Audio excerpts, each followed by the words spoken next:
And look like the ESPN reporter has just dropped some major information about Caitlin Clark and everybody in the WNBA 2026 season. Guys, we got to talk about this one. An ESPN reporter has just dropped an absolute bombshell of information that has the potential to completely destroy the entire 2026 WNBA season. And I am not exaggerating. The league's collective bargaining agreement is set to expire tonight at precisely 11:59 p.m. Eastern, and from all accounts, nobody can agree on a single thing. We are literally on the brink of a complete shutdown. All the incredible momentum that Caitlin Clark single-handedly generated could be utterly and completely killed by a lockout that the owners, for reasons that defy logic, refuse to prevent. The Caitlin Clark effect brought millions of new fans to women's basketball, pulling the league from the fringes into the mainstream spotlight. And now, the league is about to throw it all away in a high-stakes game of chicken centered on money disputes and pure unadulterated ego. Apologizing? You make decisions, marketing. I want people watching. I want eyeballs. I want advertising dollars. Why? Because he'll get paid. Y'all will get paid. And guess who else will get paid? You see where I'm coming from? That's what it's about. Stop acting otherwise. We know this. You don't sit up there and pass on Caitlin Clark. It was stupid. So let me ask you directly. Do you actually think the WNBA will go through with a lockout and destroy every single bit of progress that Caitlin Clark has built for this league? Drop your thoughts in the comments, because this is getting serious. ESPN's Alexa Filippo just laid out the absolute nightmare scenarios that are currently facing the WNBA as the current collective bargaining agreement ticks down to its final moments. The deadline is going to hit at 11:59 p.m. Eastern tonight, which means as this information is breaking, we are just hours away from a potential catastrophe. The possible outcomes here range from simply bad to outright catastrophic. And what's terrifying is that every single one of them threatens to completely derail the incredible momentum Caitlin Clark has generated for women's basketball over this past historic year. Let's break down the 4 possible scenarios that Filippo outlined, because you need to understand what's at stake to truly grasp just how badly the WNBA owners are fumbling this entire situation. Scenario 1. An extension gets agreed upon by both the league and the WNBA Players Association. This would be the cleanest, simplest solution, the one that keeps basketball on the court while the grown-ups continue their negotiations behind closed doors. But here's the massive red flag. If they were ever going to agree on an extension, it would have already happened. The fact that we are hours away from the deadline with complete radio silence tells you everything you need to know. Nobody is willing to budge an inch. The owners don't want to give any ground on profits, and the players are, quite frankly, sick and tired of getting the short end of the stick in every single negotiation. Scenario 2. No extension is agreed upon, and the league and the Players Association enter what's known as a status quo period. This essentially means that the working conditions from the current CBA remain in place while both sides keep talking. Filippo was very careful to point out that no extension doesn't automatically trigger a work stoppage. This scenario would be the equivalent of kicking the can down the road, keeping the league technically technical while they try to figure things out. But make no mistake, it's a flimsy band-aid solution that does absolutely nothing to address the fundamental deep-seated problems that are causing this standoff in the first place. Scenario 3. A work stoppage happens. This is the big one. This could mean either a strike initiated by the players themselves or a lockout initiated by the owners. This is the nuclear option. This is the scenario that completely kills the Caitlin Clark effect, vaporizes the new fan base, and potentially sets women's basketball back an entire decade. If fans tune in expecting to see basketball in 2026 and are instead greeted with locked arena doors and canceled seasons, they are not coming back. Let's be clear. Casual fans do not wait around for labor disputes to get resolved. They simply move on to the countless other entertainment options available to them. And the final scenario? They somehow pull off an absolute miracle and agree to a brand new CBA before the deadline hit. Filippo made it crystal clear that all signs point to this being completely off the table right now. Nobody is even seriously discussing a full agreement at this point. The gap between what the owners are willing to offer and what the players rightfully need is apparently a massive canyon, far too wide to bridge in the few remaining hours. The context surrounding all of this just makes the situation even more complicated and urgent. The WNBA has major unmovable deadlines approaching that can't just be postponed indefinitely. You've got a two-team expansion draft coming up for the brand new Portland Fire and the Toronto Tempo. Think about it. Those franchises paid enormous expansion fees with the very clear expectation of building rosters and actually playing basketball. If there's a work stoppage, what on earth happens to their massive investment? Are they just supposed to sit around and hope the lockout ends before their inaugural seasons are completely canceled? Then you have the free agency situation. A huge number of the league's veteran players are hitting free agency this offseason. This was supposed to be one of the most robust, active, and exciting free agency periods in the entire history of the WNBA. Teams were supposed to be reshaping their rosters, making blockbuster moves, and building legitimate championship contenders. But if there's no CBA in place, none of that can happen. Players can't sign contracts, teams can't execute trades, the entire league freezes solid. Are we ready to admit the Caitlin Clark effect? Is this happening without Caitlin Clark? Without the popularity? Because we've seen what happened to the ratings when she was out for those 2-3 weeks. Remember that, right? Don't let me bring that up. Don't let me get some receipts now. When Caitlin Clark was out, the WNBA's popularity dissipated. That is a fact. Ticket prices, television ratings, it's a fact. It's undeniable. It's undeniable. That's not to throw shade on a product and act like it doesn't grow at all. It's not to say that there was an improvement and there wasn't an elevation in its popularity. It's just saying that it's on another dimension when it comes to Caitlin Clark. Do you know what the best thing that could happen for the WNBA is right now? Are you ready for this? If Caitlin Clark and the Fever win the championship.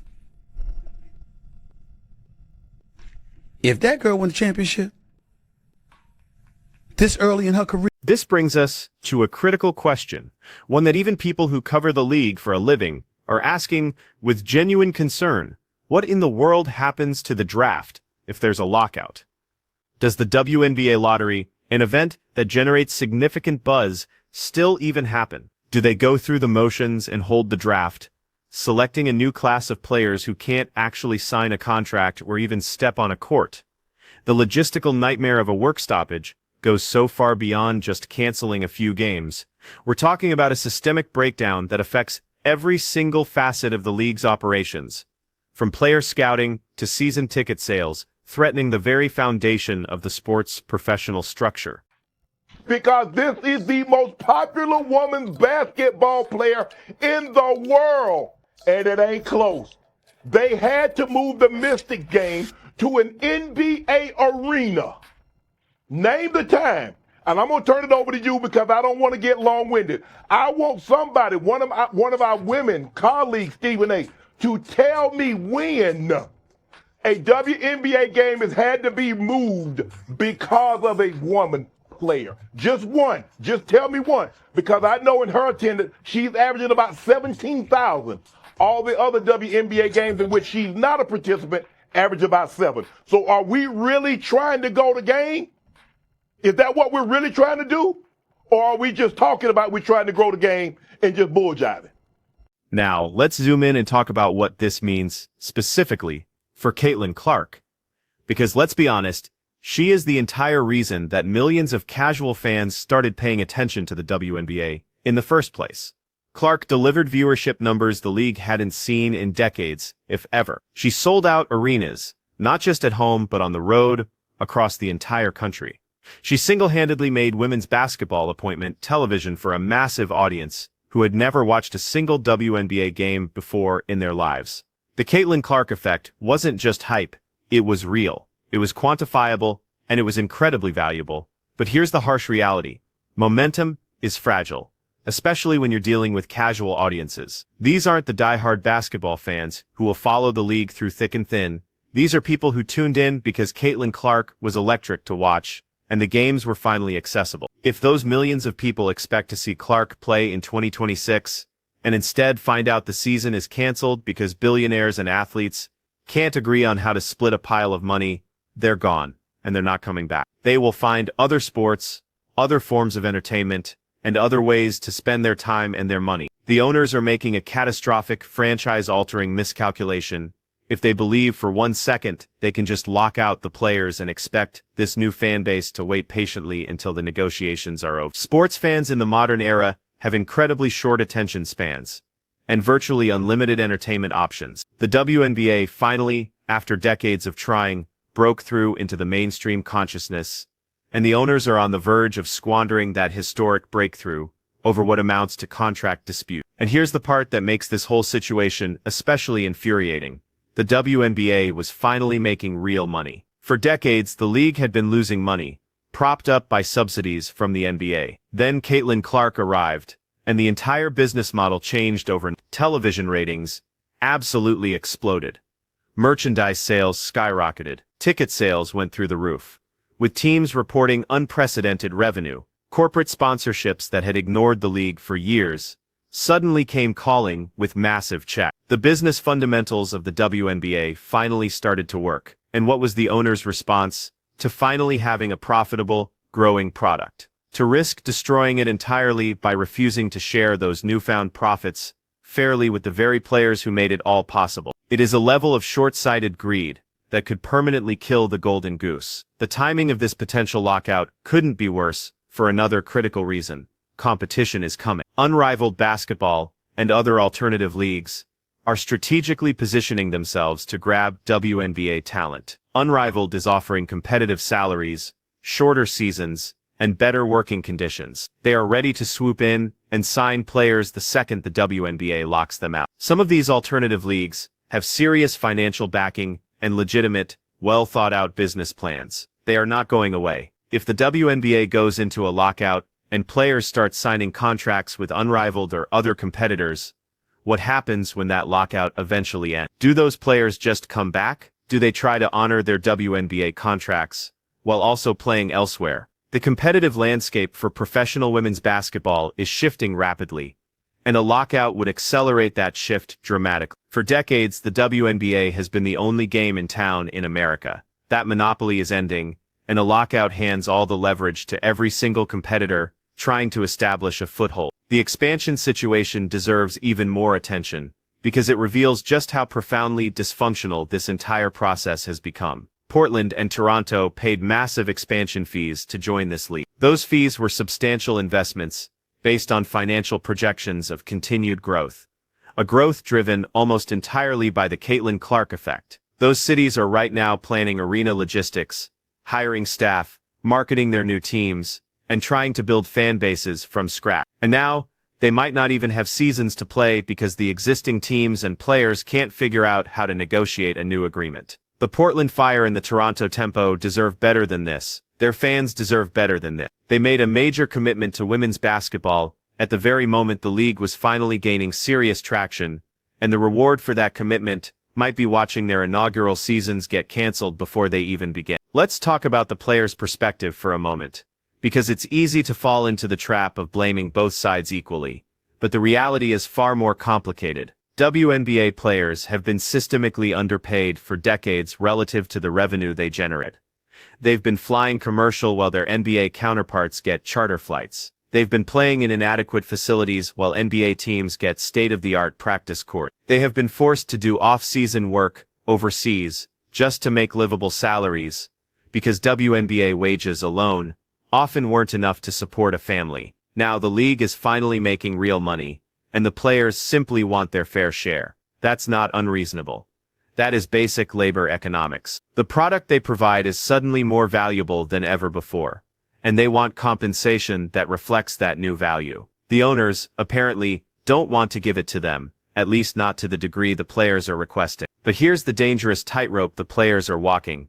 By potentially striking or allowing a lockout to happen, they're risking the very momentum that made their labor more valuable in the first place. The Caitlin Clark effect does not survive a canceled season.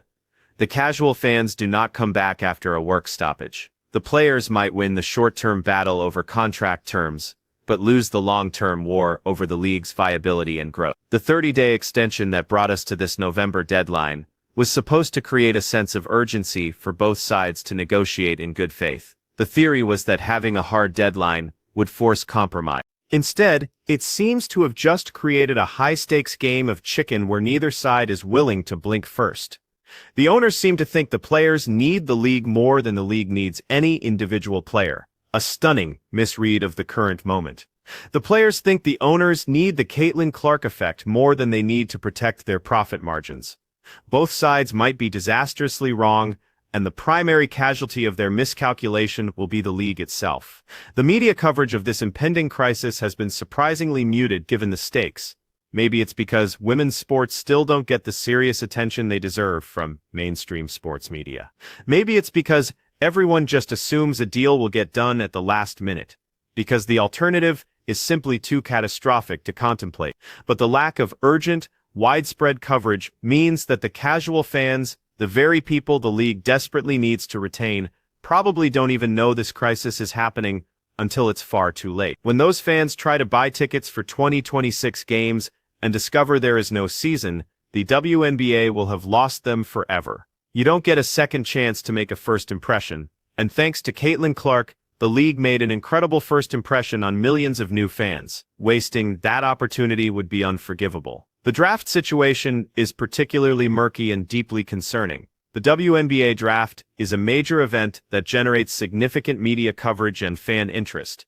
It's where college superstars like Paige Bueckers will potentially enter the league. If there's a lockout, does the draft even happen? Can teams select players who are then legally barred from signing contracts? Do these drafted players just sit in limbo, waiting for the lockout to end, watching their professional careers get delayed through absolutely no fault of their own? The entire pipeline of talent development gets completely disrupted if there are no clear answers to these questions. College players might start seriously considering alternative leagues if the WNBA can't even guarantee them the ability to start their professional careers on schedule. The draft is supposed to be a celebration of new talent.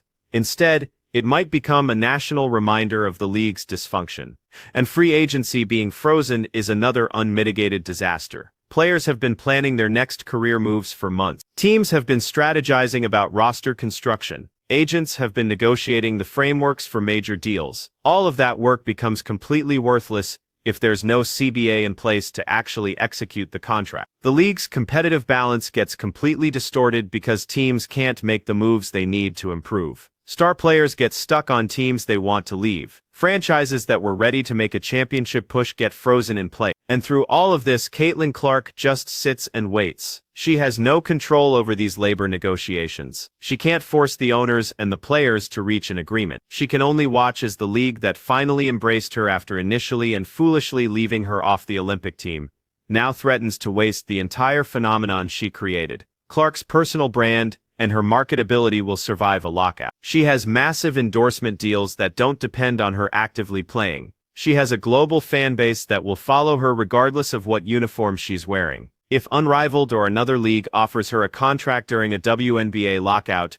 she might just take it to stay active and relevant. But the WNBA as an institution, it might not survive. The league needs Caitlin Clark far, far more than Caitlin Clark needs the league at this point. The WNBA owners are on the verge of destroying everything Caitlin Clark has built for them. The CBA expires tonight, and nobody can agree on anything that truly matters. If this season gets canceled, the casual fans will not come back. That incredible momentum dies permanently. Caitlin Clark's 2026 season could be completely wasted simply because the league can't get its own act together. Do you think they'll reach a last-minute deal, or will they let it all collapse into ruin? Comment below and make sure you like and subscribe for updates on this critical, breaking situation.